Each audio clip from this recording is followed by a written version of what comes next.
আমাদের জন্য। সে নবীর ওপরে অগণিত দুরূদ ও সালাম বর্ষিত হোক, অর্পিত হোক, সকল বলেন আল্লাহুম্মা আমিন। সম্মানিত ভাই আমার, বাবা জীবনেরা, আমি আপনাদের সম্মুখে কোরআন কারীম থেকে বেশ কয়েকটা আয়াত টুকরা তেলাওয়াত করেছি। তার ভরে ভরে বিশ্ব নবীজির পবিত্র জবান থেকে মাত্র আমি দুটো হাদিসের টুকরা পাঠ করেছি। ইনশাআল্লাহ যথাসময়ের মধ্যে আমার বক্তব্য তো করবো। আমার পূর্বেকার বক্তা মাগরিবের পর থেকে নিয়ে ঈশা পর্যন্ত অনেকটা সময় ধরে বাবকে তিনি আলোচনা করেছেন। আমি আসার সময় শুনছিলাম উনি জাকারিয়া নবী আলাইহিস সালামের কথা বলছিলেন। আমি জানি না আল্লাহ রাব্বুল আলামিন আমাকে কতটা বলাবেন, কারণ আমার পরে আরেকজন বক্তা রয়েছেন বাবজি জালসা, যিনি প্রধান বক্তা। আমি প্রতিটা বাবজি ভাইদেরকে বলবো যে আমরা এখানে এসেছি বিশ্ব নবীজির কথা শোনার জন্য এবং নবীর সুন্নাতের উপর আমরা আমল করব। বলুন ইনশাআল্লাহ। বিশ্বনবী সাল্লাল্লাহু তাআলা আলাইহি ওয়াসাল্লামের বাবজি চরিত্র দিকে লক্ষ্য করে আমাদেরকে চলতে হবে। বাবা, আমরা শুধু যদি এতটুকু বলি যে নবীকে মহব্বত করি,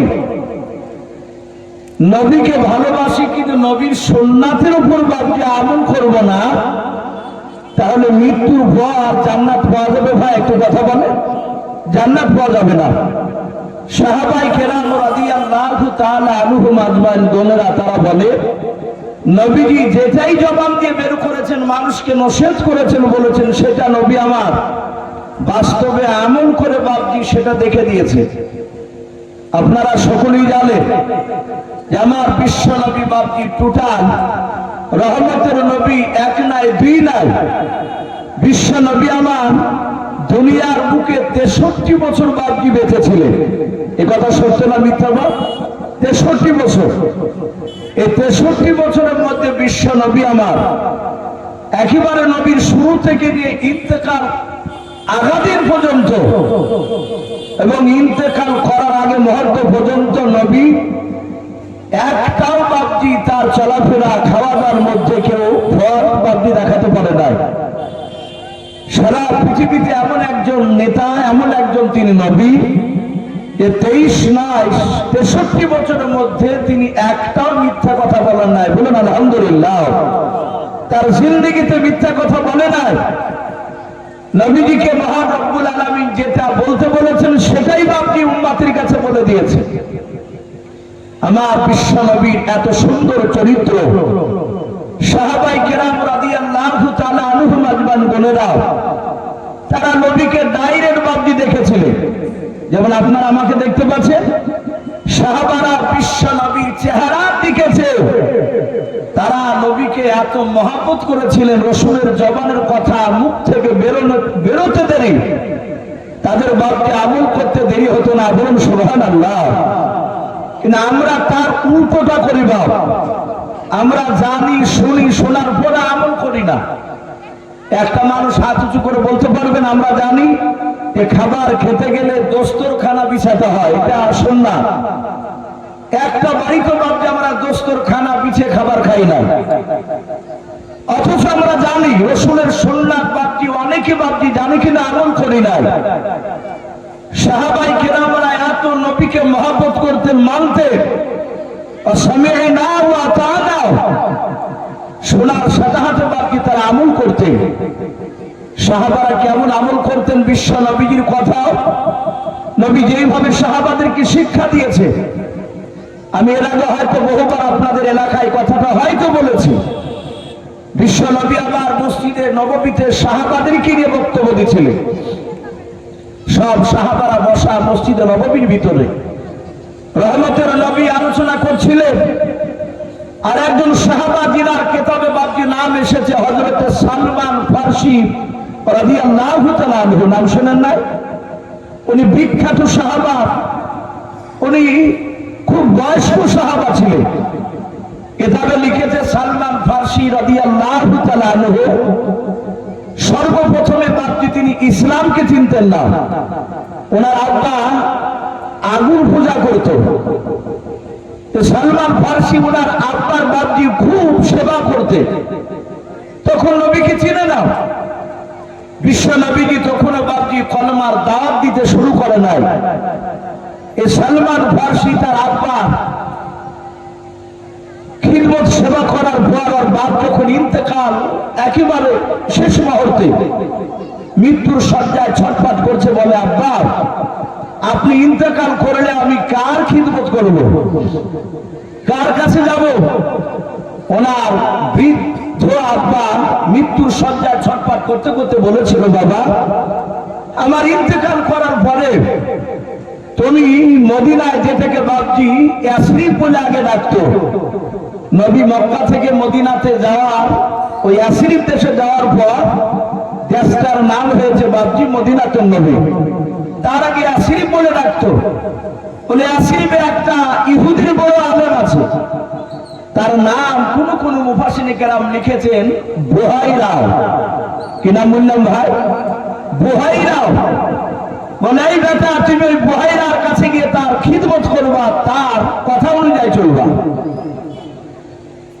সালমান ফার্সি রাদিয়াল্লাহু তাআলা আনহু বাবা ওই বুহাইরা ইহুদের বড় আলেমের কাছে চলে গেল। এক নাই দুই নাই, ওই আলেমটার দরবারে এক নাই দুই নাই রে বাবা, প্রায় 12 বছর ধরে তার খিদমত করেছিল। ওই বুহাইরা ইন্তেকাল করার সময় হযরত আবু হুরায়রা সালমান ফার্সি রাদিয়াল্লাহু তাআলা আনহু ডাক দিয়ে বলেন, হুজুর আপনি ইন্তেকাল করে গেলে আমি কার কাছে যাব বলুন, কার কথা অনুযায়ী আমি চলবো আপনি একটু বলে দাও। ওই বুহাইরা ইহুদির বড় পণ্ডিত আলেমটা ডাক দিয়ে বলেছিল, সালমান শুনে নাও, আমার ইন্তেকাল করার পর আর গোটা ইয়াসরিবে আমি আর দ্বিতীয় আমার মতো কোন আলেম আর খুঁজে আমি দেখতে পাই নাই, নজরে পড়ে নাই। ওরে সালমান শুনে নাও, কোনদিন যদি জানতে পারো মক্কা নগরে একজন যুবক ছেলে নবুয়তের দাবি করবে, তার নাম হবে মুহাম্মদ রাসূলুল্লাহ সাল্লাল্লাহু তাআলা আলাইহি ওয়াসাল্লাম। ওরে আমার সালমান, আমার ইন্তেকাল করার পর যদি তুমি শুনতে পাও যে মদিনাতে নাই মক্কা নগরে কলমার দাওয়াত দিতেছে, ওরে সালমান তোমার বাকি জীবনটা তার প্রদতন লুটে দেবা, তার কাছে গিয়ে খিদমত করে জীবনটা কুরবান করে দেবা। হযরত সালমান ফার্সি রাদিয়াল্লাহু তাআলা আনহু ডাক দিয়ে বলেছিলেন, ওগো হুজুর আপনি বলে দেন ওই ব্যক্তিকে চিনবো কেমন করে, ইনি আখিরি জামানার পয়গম্বর। ইহুদির আলেম বলেছিল, বাবা ওই মুহাম্মদ সাল্লাল্লাহু আলাইহি ওয়াসাল্লামের নাম শোনার পর যদি তার কাছে তুমি যদি চলে যাও, তাকে বলুন বাপ আমি তোমাকে খেজুর গুলো দিলাম, কিছু খেজুর সঙ্গে নিয়ে যাবা। যদি বলো বাপ এটা সদকার মাল, বলে দাও সদকার মাল বললেন, ওই আখিরি জামানার পয়গম্বর সদকার মাল খাবে না। ও বাবু ভাইরা, আল্লাহর নবীজি যাকাতের টাকা পাচ্ছ, নবীর জন্য খাওয়া হারাম, নবীর জন্য যাকাত সদকার ভেতরের চামড়ার কোনো টাকা খাওয়া চলবে না। আল্লাহর নবীজির ব্যাপারে ডাক দিয়ে বলেছিল যদি সদকার কথা বলো তাহলে খাবে না। শুনে নাও, তোমার আরেক কিছু মাল নিয়ে যাবে আলাদা করে। ওরে আমার সালমান ওই ব্যক্তিকে বলবা এটা সদকার না, এটা আলাদা করে নিয়ে এসেছে, এটা হাদিয়াও। যদি হাদিয়া বলে দাও, আর ওই যুবক মুহাম্মদ সাল্লাল্লাহু আলাইহি ওয়াসাল্লাম যদি তোমার মালগুলো যদি গ্রহণ করে নেয়, তাহলে জানবা উনি আখিরি জামানার পয়গম্বর জনাবে মুহাম্মদ রাসূলুল্লাহ সাল্লাল্লাহু তাআলা আলাইহি ওয়াসাল্লাম। ওই ব্যক্তির কাছে গিয়ে তুমি কলমা পড়ে তার দল হয়ে যাবা। এসে সালমান ফার্সি রাদিয়াল্লাহু তাআলা আনহু বাপজি কয়েকটা ধর্মকে রিসার্চ করার পর লাস্টে বিশ্ব নবীজির নাম শোনার পর নবীর দরবারে এসে বাপজি কলমা পড়ে নিয়েছিলেন। সেই সালমান ফার্সি রাদিয়াল্লাহু তাআলা আনহু আল্লাহর নবীজির কাছে বাপজি এত বড় দামি সাহাবা হয়ে গিয়েছিলেন। ওই নবী আমার মসজিদে নববীতে সাহাবাদেরকে নিয়ে বাপজি আলোচনা করেছিলেন। আল্লাহর নবীর সাহাবারা বিশ্ব নবীজির চেহারার দিকে চেয়ে চেয়ে বাবা কথাগুলো শুনছিলেন। আল্লাহর নবীর সাহাবা সালমান ওই মজলিসে ছিলেন না, উনি বাড়ি থেকে সোজা মসজিদে নববীতে বেরিয়ে যাচ্ছিলেন আমার বিশ্ব নবীজির কথা শোনার জন্য। অনেক সময় বাদটি দেখবেন মানুষ একসঙ্গে মসজিদে যেতে পারে না, কেউ 2-4 দিন পেছনেও যায়। সালমান ফারসি বলেন, আমি আগে আগে নয়, আমি পেছনে যাচ্ছিলাম, আর আমার সামনে আর একজন সাহাবা, যিনার নাম কেতাবে লিখেছে হযরত উরাইকা রাদিয়াল্লাহু তাআলা আনহু, উনি আগে আগে যাচ্ছিলেন। সালমান বলেন যে মসজিদে নববী থেকে প্রায় 50 থেকে 60 হাত দূরে ছিলাম। ওই সময় হঠাৎ করে দেখলাম উরাইকা তিনি বসে পড়লেন।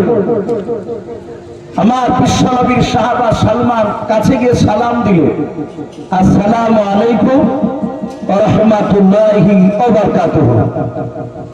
হযরতে উরাইকা তিনি সালামের উত্তরটা দিলেন। সাহাবাদের বাপজি সবচেয়ে বড় আমল ছিল সালাম। মানুষকে দেখলেই বুঝতে পারতেন ইনি মুসলিম, সালাম দিতে। কিন্তু আমাদের এর রেওয়াজ বাপজি নাই। আমাদের দেখা দেখি হলে বাপজি এক দাড়িওয়ালা কিংবা মওলানা কিংবা হাজী সাহেব দেখবেন অনেকেই দুই পা দিয়ে যাতায়াত করে, ওয়াইস্টারই যাচ্ছে। ই ভাবছে যে ও আগে আমাকে দেখে আমি কেন আগে দিব, আর ও ভাবছে যে ও আমাকে দেখে আমি কেন আগে দিব। এই তাকাতাকি করে বাপজি কেউ কাউকে সালাম দেয় না, এরকম ঘটে না অনেক সময়। আবার যদি বলা হয় যে চাচা কেউ সালাম দিলেন না, তখন বলে তুমি দিলে না। এই দুজনা তর্ক বিতর্ক শুরু করে দেয়। বাপজি সালাম তাকাবেন না, আগে দিবে। নবীজির সাহাবারা তারা সালামকে এত প্রচলন করেছিলেন, তারা বাপ বেটায় মা বেটায় সালাম দেওয়াদি করতেন। বাবা একটা মানুষও বলতে পারবেন না আমরা এরকম দেখতে পাই বাপ বেটাতে সালাম দেওয়া দিই না। বাপু নামাজ পড়েছিল, হয়তো নামাজ পড়ে, সালাম দেয় না। অনেক আলেমদের মধ্যে বাপজি দেখা যাচ্ছে বাপ বেটা সালাম দেওয়া দিই না। বলে চাচা আপনার ছেলে সালাম দেয়? বলে না বাবা। অথচ আলেম তার ছেলেকে গিয়ে জিজ্ঞাসা করছি যে ভাই আপনি সালাম দেন না কেন আপনার আব্বাকে? বলে লজ্জা লাগে। আমাদের নবীর সুন্নাত নিয়ে আমাদের লজ্জাও, এটা পরীক্ষা করে দেখবেন। আমাদের আওয়াজ নেই, সালামের কথা নেই। নবীর সাহাবা সালমান ফারসি রাদিয়াল্লাহু তাআলা আনহু উরাইকার কাছে গিয়ে সালাম দিলেন। উরাইকা সালামের উত্তর দিয়ে দিলেন। সালমান ফারসি বলছেন, ভাই উরাইকা তুমি রাস্তায় যেতে হঠাৎ করে তুমি বসলে কেন? উরাইকা এইভাবে সালমান ফারসির দিকে তাকিয়ে কথা বলে না। বলে উরাইকা তোমার কি পেটে ব্যথা হলো না মাথা যন্ত্রণা করছে? কি ব্যাপার এভাবে হঠাৎ বসে পড়লে কেন? উরাইকা কোনো কথা বলে না। সালমান ফারসি রাদিয়াল্লাহু তাআলা আনহু তিনি রাসূলুল্লাহ দরবারে চলে গেলেন। মসজিদে নববীর ভিতরে গিয়ে নবীকে সালাম দিলেন। নবী সালামের উত্তর দিয়ে বলেন, সালমান কি ব্যাপার তুমি আমার কাছে সালাম দিলে? তোমার মনে হচ্ছে কিছু বলতে চাইছো তুমি? বলে হুজুর আমি আপনার দরবারে আসছিলাম, আমার সামনে উরাইকা বলে আপনার সাহাবা উনিও আসছিলেন। আমরা প্রায় মসজিদ থেকে 50 থেকে 60 হাত দূরে ছিলাম। উরাইকা হঠাৎ করে বসে পড়লো। আমি জিজ্ঞাসা করলাম কি হয়েছে? কোনো কথা বলে না। আবা নবী আমি জানি না সাহাবা কি হলো, কেন কথা বলে না। আপনি কোন সাহাবাকে একটু ডেকে পাঠান, উনি কেন আমার সালামের উত্তর দেওয়ার পরে কথা বললেন আর কেন না বসলেন? আল্লাহর নবী জনাবে মুহাম্মদ রাসূলুল্লাহ সাল্লাল্লাহু তাআলা আলাইহি ওয়াসাল্লাম দরদে নবী ডাক দেবেন, সালমান তুমি চলে যাও, আমি তোমাকে যার জন্য হুকুম করে দিলাম। উরাইকার কাছে গিয়ে বলে নবীজি ডাক দিয়েছে। বলে নবী আমি যাবো? বলে হ্যাঁ যা, তুমি আমার নাম করলে দেখবা সাহাবা উরাইকার বসে থাকতে পারবে না। আল্লাহর নবীর সাহাবা সালমান ফারসি রাদিয়াল্লাহু তাআলা আনহু উরাইকার কাছে গিয়ে বাবা দ্বিতীয়বার সালাম দিলেন, আসসালামু আলাইকুম ওয়া রাহমাতুল্লাহি ওয়া বারাকাতুহু। সালামের উত্তর দেওয়ার পর হযরত সালমান উরাইকার হাত ওখানে জোরে জোরে ডাক দিয়ে বলেছিলেন, ভাই উরাইকা আমি তোমাকে ব্যক্তিগত ডাকতে আসি নাই, তোমাকে রাসূলুল্লাহ ডাক দিয়েছে, তুমি এখনের জন্য নবীজির দরবারে। সালমান ফার্সি বলেন, আমি যখন নবীজির নাম করলাম উরাইকা দাঁড়িয়ে গেল। দাঁড়িয়ে যাওয়ার পর বললো, ভাই আল্লাহর নবীজি বাড়িতে আছে না মসজিদে নববীতে আছে? বললাম। বলে আল্লাহর নবীজি বাড়িতে নাই, মসজিদে নববীতে বসা আছে। হযরত সালমান বলে, দেখলাম উরাইকা নবীজির দরবারে দৌড়ে চলে গেলেন। আল্লাহর নবীজির কাছে গিয়ে সালাম দিলেন। আল্লাহর নবী সালামের উত্তর দিয়ে বলেন, উরাইকা তুমি আমার কাছে এসো। হযরত উরাইকা তিনি কাছে চলে গেলেন। আল্লাহর নবী বলেন, উরাইকা তুমি কেন রাস্তায় আস্তে আস্তে হঠাৎ করে বসে গিয়েছিলে? বলাও।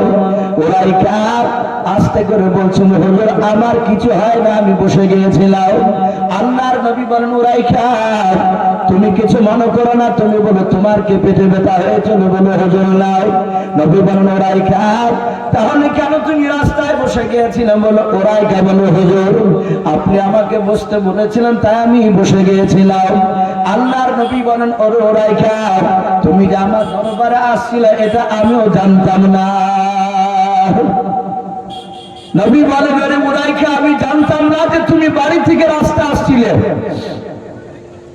আমি মসজিদে নববীর ভিতরকার সাহাবার সাথে কথা বলছিলাম, আমি তাদেরকে জান্নাত জাহান্নামের কথা শোনাছিলাম।